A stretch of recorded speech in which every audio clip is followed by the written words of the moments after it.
Here are 12 benefits of nose versus mouth breathing. The reason I want to share this, let's call it a list, is it can give you a few bullet points for conversation, which can be really helpful at times when people are asking why we do this or why we do this, why we breathe through the nose versus the mouth. And sometimes for some people, facts help, research helps, insight helps, because all it's really doing is giving them peace of mind that there's value in their time. So the first thing, number one, is that the inside of your nose is lined with tiny little hairs called cilia, and these filter and warm and humidify the inhaled air. And they ultimately help protect you against 20 billion particles of foreign matter every single day. So why would you not filter the air if you had the tools to do so? Number two, some people argue that you need your mouth to really bring enough air into the body, especially when you're exercising. Now, I would argue, and research would prove quite the opposite.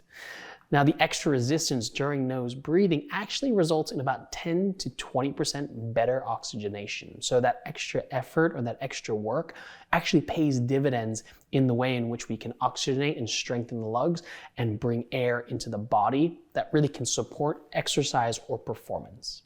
Number three, nose breathing is 22% more efficient than mouth breathing. 22%, which is quite a lot, which means breathing is actually much easier and the breathing muscles that we use don't get so tired. So around the throat, around the neck, the way in which we breathe, when we breathe through the nose, it's working smarter, not harder. Number four, nose breathing keeps your airways clear, which is really vital and important. Breathing in through the nose and out through the mouth causes nasal congestion and makes it harder to breathe. So if you're wondering how to breathe with a stuffy nose, the surprising answer is what you actually do is get used to nose breathing more, which will help keep the pathways and airways a little bit cleaner and clearer. Number five, the lungs draw oxygen from inhaled air during nasal exhalation as well. So nose breathing is slower, and nasal exhalation creates like a backflow of air into the lungs. And so the air stays in the lungs for longer, and the body has more time to extract the oxygen from the air when you're breathing in and out through the nose. Number six, the air hunger, or this feeling of needing air during nose breathing, forces you to slow down until your breath is properly trained. This is that thing about performance where even though it feels harder, it's actually better for you in the long term. This reduces stress and high blood pressure, and it stops you from overtraining. So from a performance or an exercise point of view, this is really effective because it actually helps you better manage yourself in those moments where the breath is adding strain and stress to ultimately create an easier pathway for performance and maybe what you might call staying in breath shape. Now, number seven, nose breathing harnesses nitric oxide. And nitric oxide which is produced in the sinus around the nose, it protects against airborne viruses, bacteria, allergens, and other pathogens, and it opens up the blood vessels in the lungs. This is what we call the vasodilator, right? And it really just allows better oxygen digestion and diffusion into the bloodstream so you feel, or your blood or the air moves and oxygenates more into the blood so you actually have more of a meal of every breath. Number eight, when there is a proper balance of oxygen and carbon dioxide in the body and in the blood, the body itself maintains a balanced pH.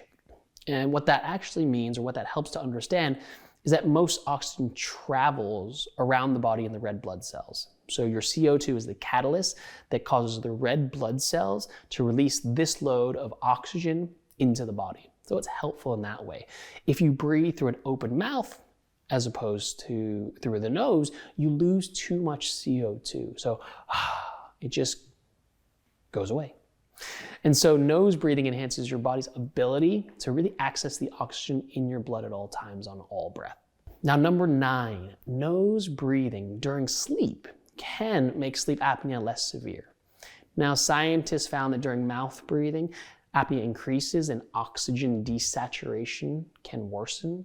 Now, of course, These are points or facts and research that is shared. And again, it's not going to be for everyone, but they are considerations for sleep apnea and how we lose oxygen desaturation at night. Number 10, it's not possible to maintain diaphragmatic breathing completely through the mouth. Nose breathing actually helps to engage and strengthen the diaphragm, which is really an integral muscle of the core and necessary for our stability of the spine. And so we want to make sure when we are nose breathing, it's actually helping to strengthen the diaphragm and the muscles, which helps us in how we practice. Number 11. Now this one's for exercise. During exercise, nose breathing can improve mental focus. It can boost your coronary artery blood flow, but it can really just help you focus in on the task at hand. It's a bit like when it's a little bit harder or there's a little bit more resistance to breathing, you tend to focus on it and to lock into the need so you can really maintain that level of output. And number 12, nose breathing reduces symptoms with things like asthma because it can help protect the airway or strengthen the airway from things like inflammation, debris that needs to be filtered out, and allergens that can come from being in environments that instigate things like asthma or other breath-impacted causes. And so these are 12 different maybe facts, as you would say, that can be helpful as conversation pieces or insights to share.